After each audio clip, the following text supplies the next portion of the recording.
యాపర్ల ప్రాథమిక పాఠశాలలో ప్రతిరోజు జరిగేటువంటి ఈవినింగ్ స్టడీ అవరు ఈరోజు మా పాఠశాల సమీపంలో ఉన్నటువంటి మర్రి చెట్టు నీడన ఒక మంచి వాతావరణంలో నిర్వహించడం జరిగింది. పిల్లలు ప్రకృతి ఒడిలో ఈ మర్రి చెట్టు నీడన వాళ్ళు మంచి వాతావరణంలో అభ్యసనాన్ని కొనసాగిస్తూ వారు ఆనందంగా చదువుకుంటారు. ప్రకృతి అనేది ప్రసాదాలు.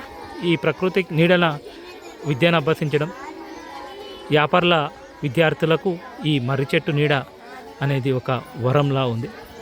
కాబట్టి ఈ నేటి సాయంత్రం స్టడీ అవర్ ఆహ్లాదకరంగా ఆనందంగా జరుగుతుంది. ఈ మర్రి చెట్టు నాటినటువంటి గొప్ప మనసున్నటువంటి వ్యక్తులకు కృతజ్ఞతలు తెలుపుతున్నాం.